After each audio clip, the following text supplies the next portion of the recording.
The Cuyahoga County Committee of the Whole meeting for Tuesday, February 10th, 2026 will please come to order. The time is now about 10 minutes past 4, and I would ask the clerk to please call the roll. Good afternoon, everyone. As a reminder to all in attendance, this meeting is being recorded and live streamed on the county's YouTube page. Also, as a reminder to all meeting attendees seeking parking validation for today's meeting, please be sure to scan the QR code located on the back table near the chamber's entrance to claim your discount. If you do not already have a Metropolis account, you will need your license plate number to set up the account in advance of receiving your discount. Please be sure to complete this prior to the end of today's meeting, as the QR code will be removed at the conclusion of the meeting. Calling the roll, Mr. Hauser, Ms. Simon, Mr. Kelly. Here. Mr. Sweeney. Present. Mr. Castleberry. Here. Mr. Gallagher. Here. Mr. Schlepper. Here. Ms. Conwell. Present. Mr. Jones is absent at the moment. Ms. Turner is absent. Council President Miller, Here. you have a quorum. Thank you very much. And the next item on the agenda is public comment. Has anybody signed in for No today's public meeting? comment has been received. Thank you very much. And our main item today is under miscellaneous business. We're going to have our mandatory cybersecurity training.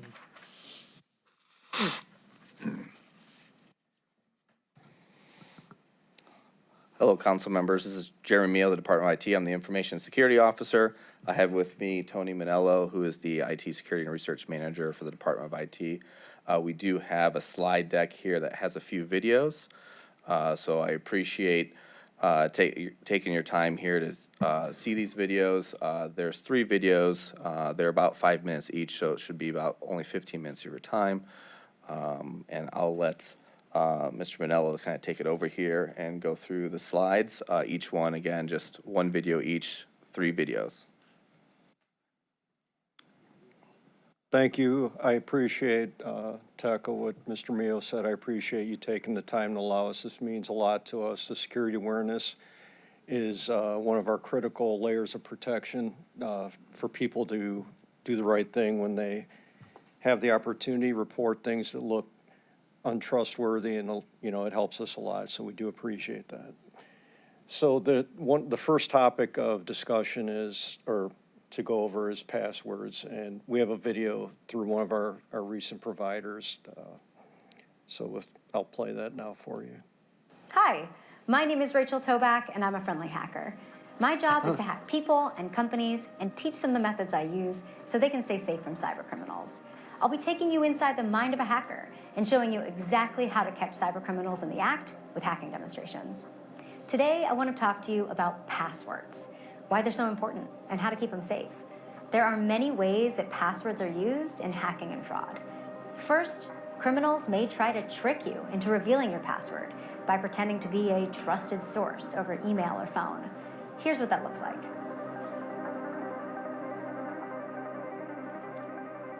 Hello?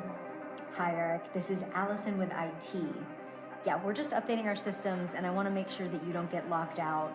I need your password to set up your updated account. Oh, good to know. Yeah, what's your password so I can get started? Okay, my password is example or fall year 2 exclamation point. Yeah, okay, bye. Let's try that again and have him catch me in the act. Yeah, what's your password so I can get started? I don't think IT is ever supposed to ask for my password. I'm gonna chat IT real quick to confirm this request. 1 second.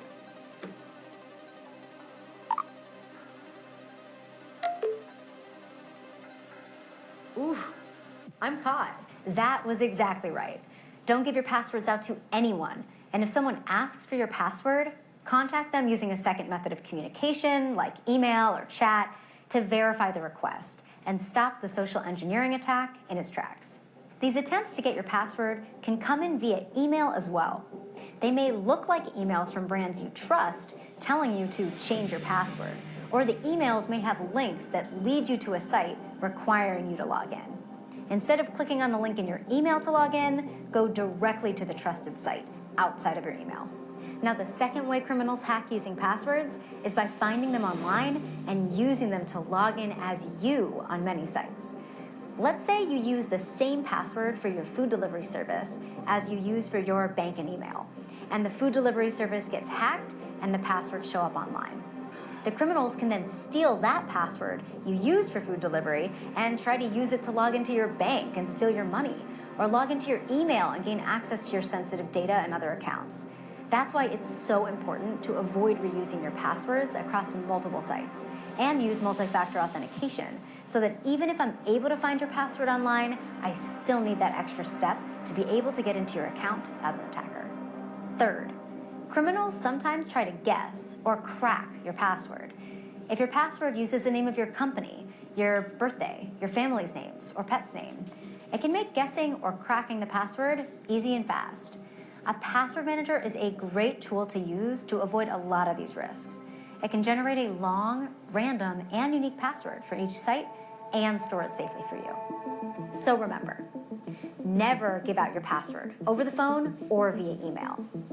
Avoid reusing your passwords, and make your passwords long, random, and unique.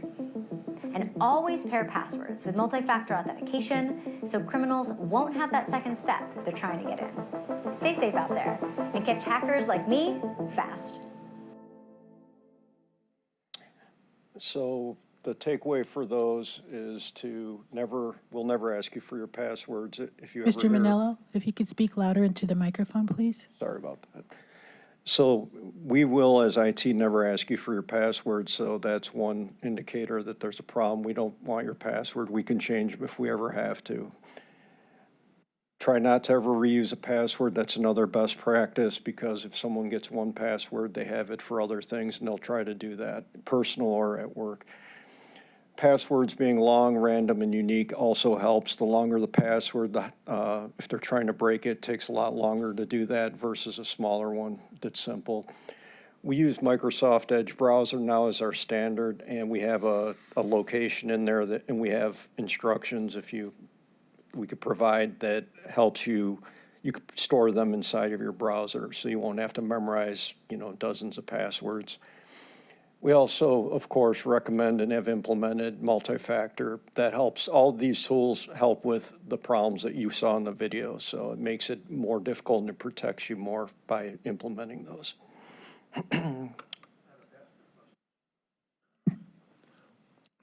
Okay, go ahead. Thank you, Mr. President. Thanks for coming to help us. With the passwords, it expires. Can you tell me, like every 3 months, they have to get a new one? I believe it's 60 days. I wasn't sure offhand. Oh, it doesn't matter. Is that part of this For our policy, protection? For our policy, we set it so that it expires every 60 days, not necessarily as part of the training, but that also helps too. So in case if you had passwords that existed a long time, that also is a little bit of a risk, so we try to make it so people change them more frequently. It does help, though. Yeah, that's part of that's why I just wanted to ask about it. So thank you Yes. very much. It's part of the protection. Yes, absolutely. Thank you, Mr. President. All right, so oh, sure. Councilman Jones? And kind of broader, when you use those random passwords, you're not memorizing them, I would imagine. What's the best way to store that information? Multiple password information. So in my practice and what we recommend, what we do is with the Edge browser or 1Password or another storage tool, they can create randomized passwords and then also keep it within their own vault. So that's something I usually do. It helps that way. Like you can ask the browser to make me a new password and then save it under this account, under this website, and it'll maintain all those for you. Any other questions? So I did a no-no the other day then, so I made 3 of my important accounts the same password so I could remember. So you're saying that I should change and they should be all 3 different? I would recommend that you do that and store it, and feel free to ever reach out to our help desk or us, and we'll give you any kind of advice we can. If you see something bad, report it. We're here to help you and keep everyone's data safe, so. What's that help number? The help desk is 8007 or service desk at cuyahogacounty.gov, and they'll get you in touch with us at any time. Council President, let the record reflect that Councilmember Jones is in attendance. Thank you. Okay, the second topic is social engineering, so I'll play this video and then recap what we see. Hi, my name is Rachel Toback, and I am a friendly hacker. My job is to hack people and companies and teach them the methods I use so they can stay safe from cybercriminals. I'll be taking you inside the mind of a hacker and showing you exactly how to catch cybercriminals in the act with hacking demonstrations. Let's talk about how social engineering has changed over time and the impact of AI tools on hacking. Social engineering, hacking people to convince them to take actions that could harm them or their company, is not new. Since humans have existed, there have been people who trick others for their own personal gain. But social engineering and our ability to hack people has improved significantly in recent years. So what's changed? When you first heard about scams, spam, or phishing, folks may have told you to watch out for emails that have poor grammar, bad punctuation, and strange language. And there are, of course, still many scams today that are poorly crafted. But a big change is that some scams look pretty real nowadays. Let's walk through exactly how AI has changed hacking forever to make it way easier to trick people and what you can do about it. Here we have an AI chatbot, an artificial intelligence tool that can answer questions, write strong paragraphs in most languages, draft emails, or explain challenging topics. It can also be used for phishing, social engineering, fraud, and general trickery. As an ethical hacker, a big part of my job is crafting phishing messages to convince someone to take an action, like click a link, download malware, and more. Let's write a phishing email that is pretending to be from Example Bank, telling a bank customer that their password must be changed within the next 24 hours and to click here to change it.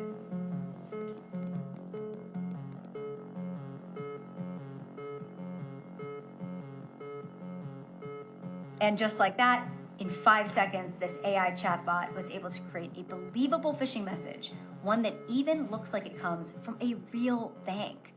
Pretty believable, and with very little work from me. So what does this mean for us?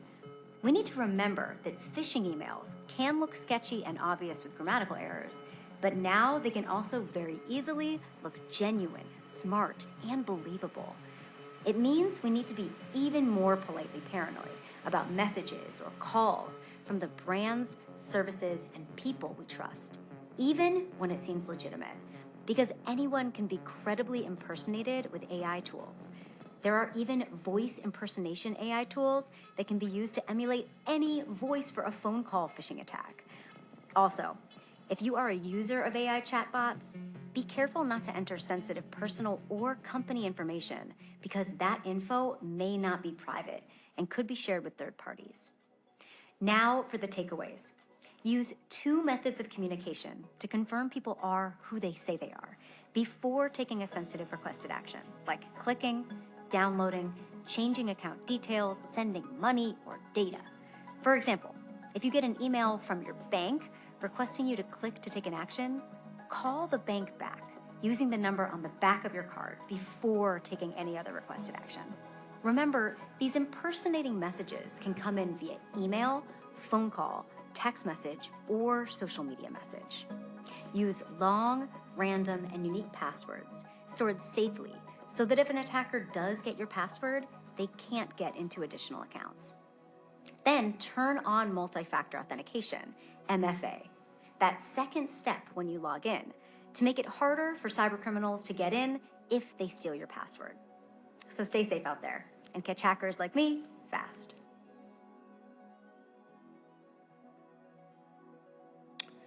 So much of what the takeaways that they have here are the same as before, but one thing that I'll point out is the importance of verifying, because nowadays it's very rampant. I get text messages that say they're from KeyBank or anywhere.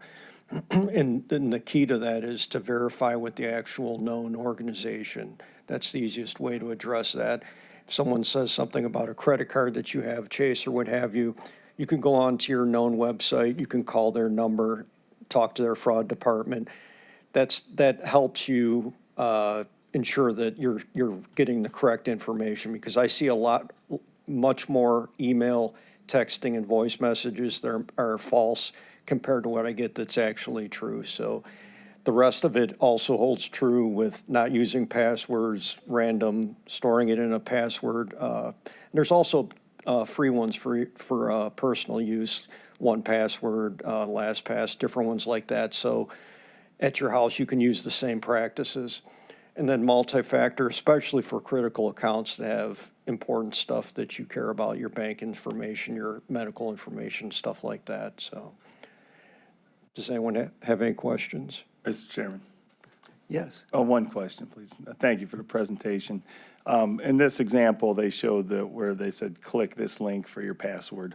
Obviously, we wouldn't want to do it, especially if we suspect it's phishing. But if you accidentally click on that, is there a risk on that if you don't enter in any information?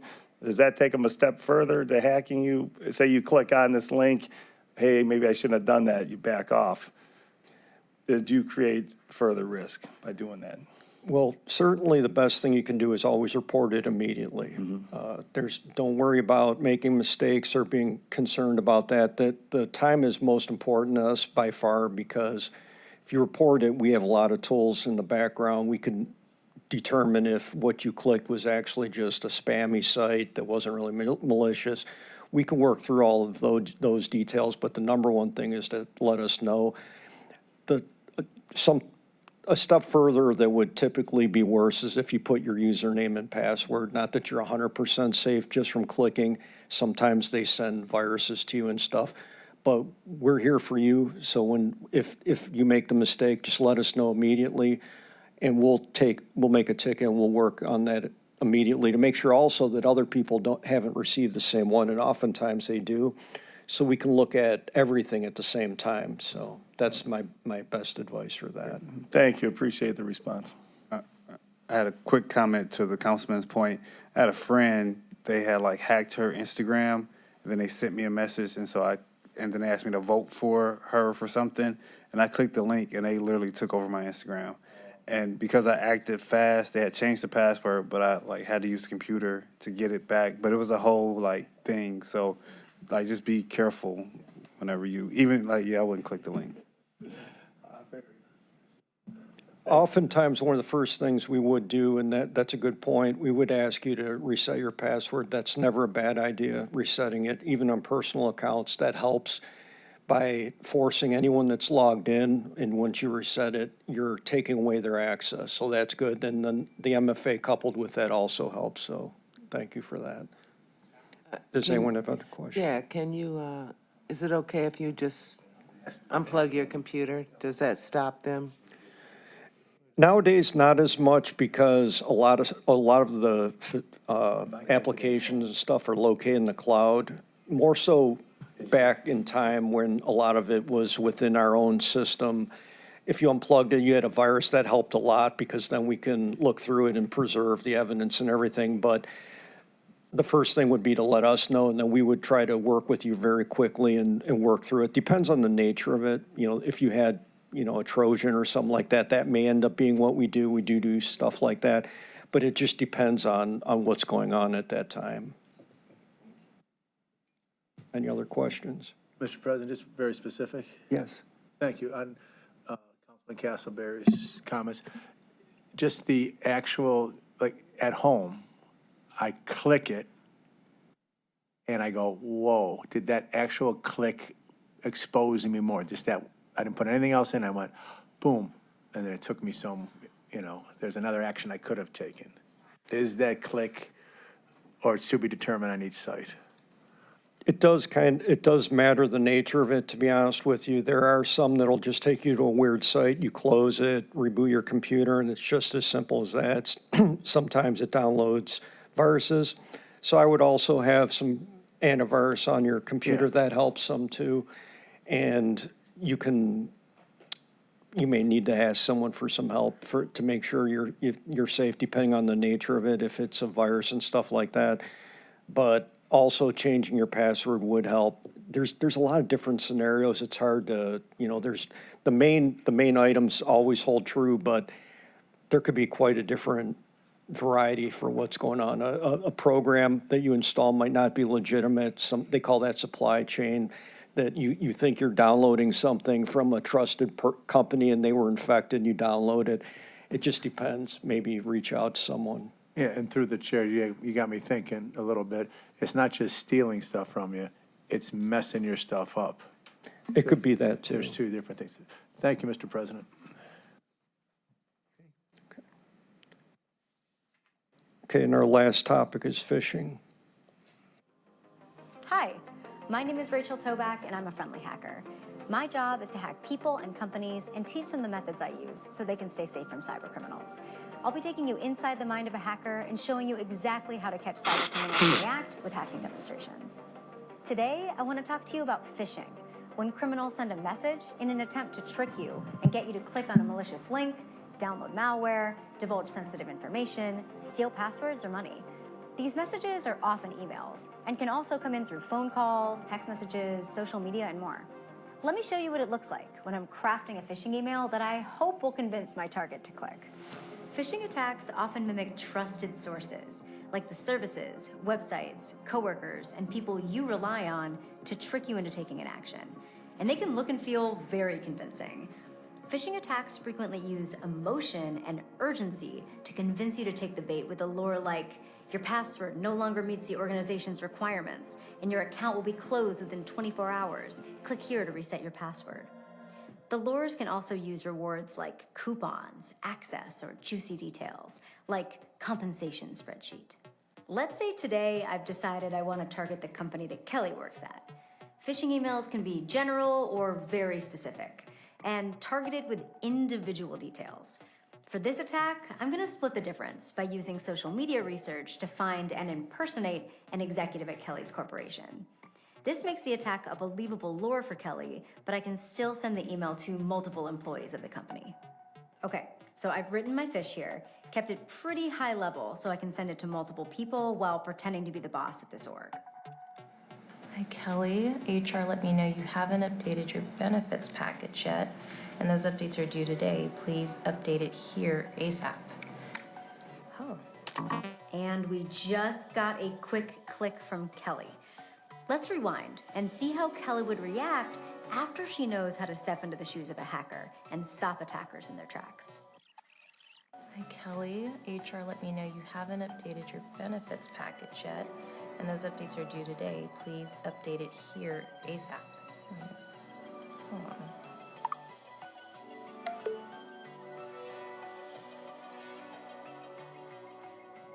Now, that would really ruin my day as a hacker. Great job catching me quick, Kelly. Notice how Kelly slowed down before clicking. She noticed the urgency in the message. She may have even noticed that the sender email was a little bit off. Then she used a second method of communication to check in with the sender, her boss Brianna, to make sure she should really click before fulfilling the email's request. Her boss then confirmed it wasn't her who sent the email, and she quickly reported it to IT. And that's a great way to stop me in my tracks when I'm hacking. So remember, most folks will receive a phish at some point, and they often use urgency or emotion to get you to take an action fast. Slow down, especially if it seems too dire or too good to be true. Use that second method of communication to verify the request is legit before taking an action like clicking, downloading, sending sensitive details, or money. And report quickly. That helps your organization stop the phishing attack in motion and prevent others from falling for it too. So stay safe out there and catch hackers like me fast. Okay, so phishing is one of the, well, it's actually the top method of attack. It's been that way for some time because it's very effective. And as you see, the urgency and emotions often there, and secrecy often, so you may have an email that says from Chris Ronayne, I need you to approve this right away or send these numbers or something like that. We see this. The email's not his, it's a Gmail account, a random Gmail. When you sign up for email, you can say you're anyone. There are protections against that, but that's typically how this type of thing comes. They want your account info, they want other things, numbers for financials and stuff like that. So but it tends to be very urgent, not a lot of time to spare, and the key for this is to just take a minute and feel free to report it, even if you're on the fence, you don't know if it's legitimate or not. We're glad to help you. You can report it to us. It does. People are doing that more and more, and we appreciate it. This looks fine to me, but I just want to make sure, run it by you and make sure it'll come to us. We'll look and we'll send it. We'll let them know that, we'll use our tools that we can open up links and stuff like that. Let them know that it's good. Feel free to go ahead with that. Usually you can turn that around pretty quickly. And then verify the request is legit. We could also help with that too. It's not necessarily an easy thing to find out all the time. There's a little bit of skill in there. You see a name and right away you think, oh, I better hurry up and get this back to them. We're always here for you. We want to help and support you with that. You don't have to worry or overwhelm yourself. You can report it to us and we'll work with you. And then once on the Outlook, whether it's a browser on the program, the application, there's a button that says report, and then you can report the spam or phishing to us. We receive it, and we recently implemented a new product that will help us automatically return it to you as safe or malicious or spam. And if it's safe, it'll return the email. So that's one of the things that we just released a couple of weeks ago. We enjoy the product. So, but the key thing is take your time. Nothing needs to be done in 2 minutes, and let us help you. So, is there any questions? So I have one question. Can you ever get in trouble by simply replying to an email as opposed to providing information or clicking on something? It's better not to reply because the person on the other end of that, you don't really know who they are. They can be anyone, and you're acknowledging that you exist and you're still there and it's an active address. We recommend not to do that. But if you do it by mistake, it's less risk than if you had provided information or clicked on something. Is that correct? Most likely, but we can, if you did that and you respond and you say to yourself, I wish I didn't do that, just let us know and we'll still work through it. We'll look through the body of the email and all that. We'll make it through that. We may ask you to change your password, but in either scenario, we'll help you and we'll work with you. Okay, thank you. Anything else? Okay. Thank you very much. I think that's about it. Thank you very much again for allowing us to go through this with you. Okay, President, yes. just because it says mandatory, what makes it mandatory? Our charter? Is it from their department or is it something else? I like the mandatory. I'm just curious, that word means it came from somewhere. This is Jeremy Mio from Department of IT. It's within our electronic use policy, so it's under section 302.03 of the policy procedure manuals in the code. Thank you very much. Okay. So, we've done the questions already, but we're now going to go into executive session in case anybody has any questions about the, county operations regarding cybersecurity that might be sensitive. So, all meetings of the Cuyahoga County Council are open to the public under the Ohio Open Meetings Laws. Under that law, council may go into executive session during a meeting for specifically authorized purposes. During executive session, council confers outside the hearing of the public. Council may not make any decisions about any matters in executive session. All decisions are made in public. This afternoon, council will go into executive session for the purpose of discussing security arrangements. During this time, our live stream will be down, and we ask all those not specifically needed for executive session to remain in council chambers. Council members will convene in the adjacent committee room A and will re-enter the meeting once the executive session has ended. Is there a motion to go into executive session for the purpose of discussing security arrangements? So moved. Second. It's been moved and seconded, and we need a roll call. Mr. Hauser? Mr. Hauser stepped away. Ms. Simon? Ms. Simon stepped away. Mr. Kelly? Yes.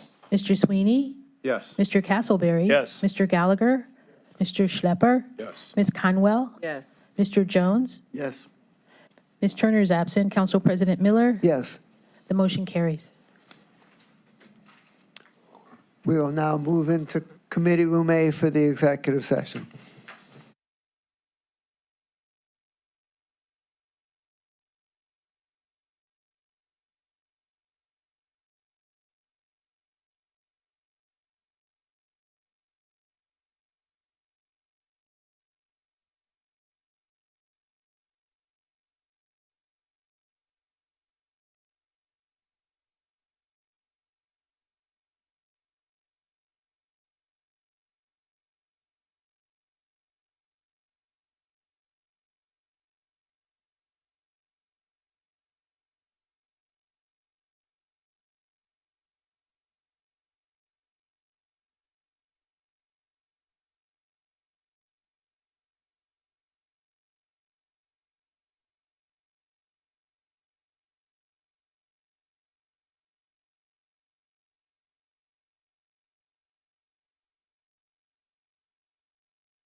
The executive session is concluded. We're back in the committee of the whole. Is there any miscellaneous business? Hearing none, the committee of the whole is adjourned, and the council meeting will begin at 5:05.